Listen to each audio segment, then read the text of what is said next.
Olá, meus amigos, vamos para mais uma devocional da semana. Quero falar um pouco sobre o livro do profeta Zacarias misturado com algumas outras referências. Vamos lá. O profeta Zacarias ele escreve para o povo de Deus que havia retornado do exílio da Babilônia. E o que Zacarias fala exatamente ao povo? Ele tem palavras de esperança, profecias de esperança de um Messias vindouro que havia de vir, né? Capaz de libertar o povo da escravidão do pecado, capaz de libertar o povo da escravidão da alma. E um Messias capaz de dar paz, a esperança, né? Mas a gente antes precisa fazer um apanhado histórico para entender melhor. Vamos lá. Primeiro, Deus levanta Jeremias para chamar o povo de Judá ao arrependimento. Jeremias passa 40 anos anunciando essa profecia para o povo voltar para o Senhor e está basicamente tudo escrito no capítulo 2 de Jeremias. Eu aconselho que vocês leiam aí depois para ficar mais fácil para entender. E é resumido esse texto de Jeremias 2, um resuminho em Lamentações 3:40, que fala o seguinte: examinemos o que temos feito e voltemos para o Senhor. Então, o que acontece num segundo tempo? O povo de Judá despreza as palavras de Jeremias e, consequentemente, desprezam a palavra do Senhor. Dessa forma, um terceiro momento que acontece é que Deus permite que os babilônicos invadissem ali a terra de Judá, saqueassem e destruíssem totalmente Jerusalém, colocando o templo de Salomão por terra abaixo, restando só o pó. E eles falam, Jeremias, né? A gente vai lendo Jeremias, Ezequiel, Daniel, eles ficam 70 anos em cativeiro na Babilônia. Um regime escravatório muito pesado, passando assim sofrimento terrível. E eu grifo um texto de Lamentações no capítulo 2, versículos 11 a 13, em que as crianças estão morrendo nos colos dos pais, sem ter o que comer, sem ter o que beber, e o texto fala que Jeremias andando ali pela rua, ele vê crianças falando: papai, mamãe, eu tenho sede, papai, mamãe, eu tenho fome, e morrendo por causa das ausências daquilo que supriria a necessidade. Então isso é só um pedacinho do sofrimento dentro desses 70 anos de cativeiro. O rei Ciro, então, da Pérsia, depois desses 70 anos, liberta o povo de Judá que estava escravo na Babilônia, e eles regressam então para a terra deles. E aí, nesse momento, aparece Zacarias, desse livro maravilhoso que eu quero compartilhar alguma coisinha com vocês. Zacarias, ele anuncia uma mensagem de esperança e eu quero ler com vocês aqui em alguns versículos.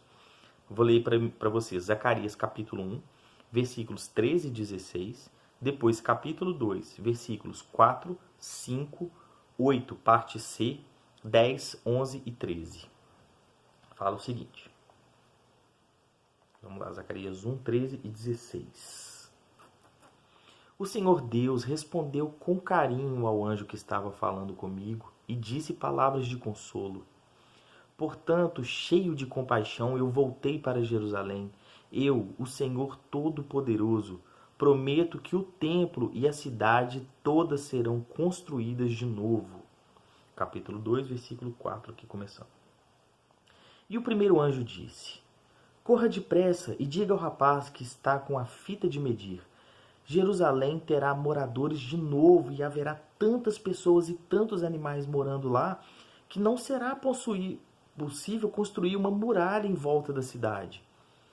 Pois o Senhor Deus promete que Ele mesmo será como uma muralha de fogo em volta de Jerusalém, e que Ele morará na cidade e ali mostrará sua glória.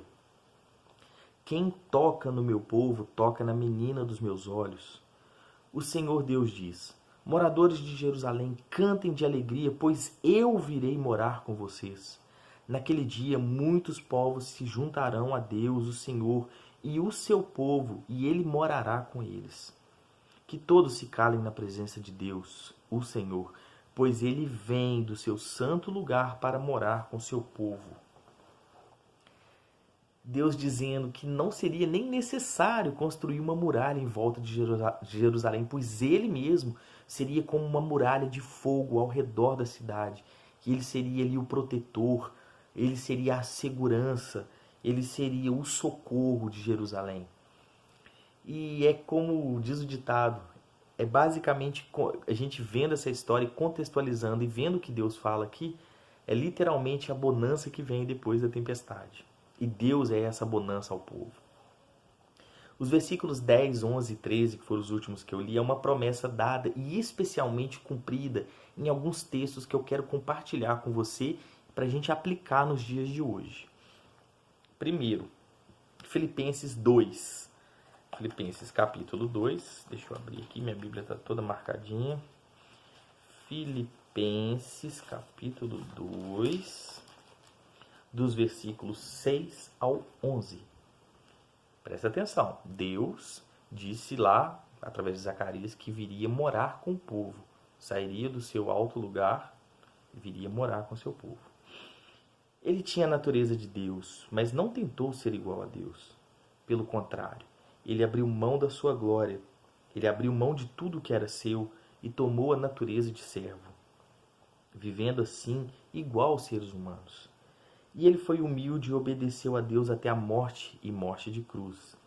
Por isso Deus lhe deu a mais alta honra e pôs nele o nome que é sobre todos os nomes, para que, em homenagem ao nome de Jesus, todas as criaturas no céu, na terra e debaixo da terra caiam de joelhos e declarem abertamente que Jesus Cristo é o Senhor, para a glória de Deus Pai. Olha, ele veio morar no meio dos homens. E aí vem um texto maravilhoso de João 14, outro texto marcadinho aqui. Vou ler com vocês os versículos 18 e 26. Jesus dizendo: eu não vou deixar vocês abandonados, não deixarei vocês órfãos, mas voltarei para ficar com vocês. O Auxiliador, o Espírito Santo, que o Pai vai enviar em meu nome, ensinará a vocês todas as coisas e fará com que lembre de tudo o que eu ensinei a vocês. E aí vem um texto maravilhoso em Atos 1, 8. Lucas falando: porém, quando o Espírito Santo descer sobre vocês, vocês receberão poder e serão minhas testemunhas em Jerusalém, Judeia, Samaria e até nos lugares mais distantes da terra. E por fim, Efésios, capítulo 1, versículo 14, que fala o seguinte: o Espírito Santo é a garantia de que receberemos o que Deus prometeu ao seu povo. O Espírito Santo é a garantia do que Deus prometeu ao seu povo. Lembra lá, Zacarias falando que Deus falou: eu virei morar com vocês. Eu serei a muralha em volta de vocês. Nesse caso, agora dentro de nós, né? Então, o Espírito Santo é a garantia de que receberemos o que Deus prometeu ao seu povo. E isso nos dá a certeza de que Deus dará liberdade completa aos que são seus. Portanto, louvemos a sua glória. Deus, ele abre mão da sua glória e ele vem morar com os homens na figura de Jesus. Ele vem cumprir o que era a promessa do Messias vindouro. E ele morre e ressuscita, liberando assim a salvação completa para o povo, para todo aquele que crê nele. E aí, quando ele sai de cena e ele ascende aos céus, ele deixa o próprio Espírito, que é parte da Trindade, ou seja, o próprio Deus, morando em nós. Em nós quem? Todos aqueles que creem no Senhor Jesus, como Filho de Deus, como Messias, como aquele que nos salvou do pecado, nos resgatou das trevas e nos transportou para o reino da luz. Então, é lindo ver isso. Está além de ser um muro de fogo ao nosso redor, mas agora ele é um muro de fogo dentro de nós. Ele é a nossa proteção, ele é a nossa salvação, ele é o Deus em nós. E é dessa forma que Zacarias ele vem profetizando a esperança para o povo. Hoje a gente compreende de uma forma muito mais vívida, muito mais limpa. E é isso. Deus ele sai, abre mão da sua glória e ele vem, se dá por nós e hoje mora em nós. Essa é a palavra de esperança que fica. Deus te abençoe.